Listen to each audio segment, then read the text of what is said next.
FORA.tv. The world is thinking. Your son and Melinda with the foundation now have joined up with Eli Broad in his foundation to put $60 million into this presidential campaign to try to put education reform high up on the agenda for the presidential candidates and for the next president. Yes. Are you worried slipping away as an issue that it doesn't have the kind of salience that, say, Iraq or the environment or healthcare has? Well, that was certainly the judgment involved in launching that program. Right. It'll be interesting to see whether it gets any traction. It's not simple to get a presidential candidate to put an item in his or her platform. We're learning. And join the crowd.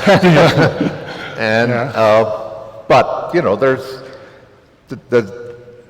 the support of the general public, I think, in a very real way, so that hopefully, as the campaign moves along, it'll rise up on the thermometer to the point where we will begin to hear presidential candidates talking about this very fundamental problem in our country. And that's exactly what Mr. Broad and my son were looking for, was to get the discussion at a higher level. It's interesting they're supporting national standards as part of that for testing. Yes, it is indeed. That's one of their central pillars.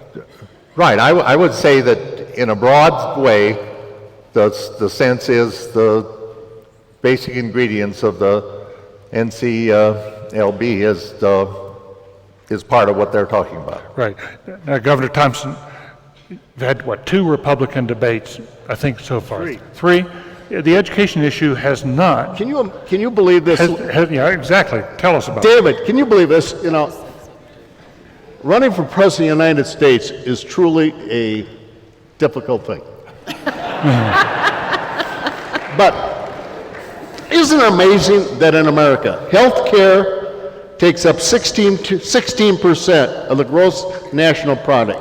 And does anybody really feel great about the medical system in America? Education, which is at the driving point of how our children are going to take over this world and how they're going to be able to be prepared internationally and how our country is going to be competitive.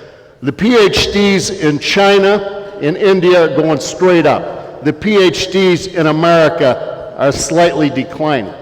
Tremendous problems. And do you know something, ladies and gentlemen? I've been through 3 presidential debates, and there's never been a question on national standards on education or what we might do to influence and improve education.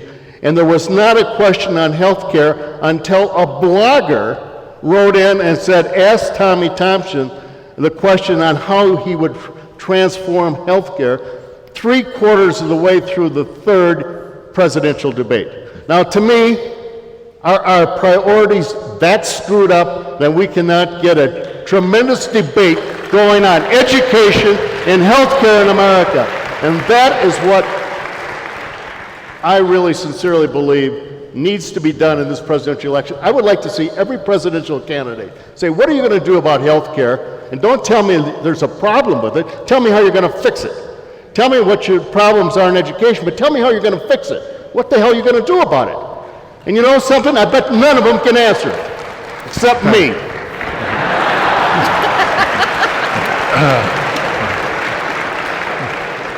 Well, we will wait till we get the right moderator, Jim Laird, to run the presidential debates, and I'm sure we'll get it there, right?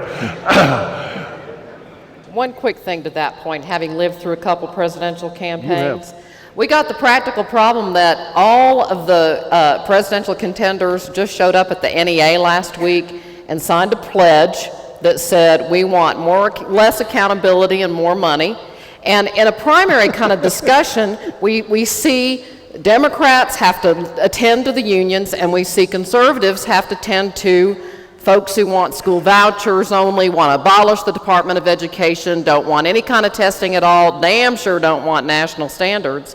And you get a situation where everybody's out on the polls, and it's hard to get them back in and together and moving out to solutions when they get to the Congress. That's my observation. Absolutely.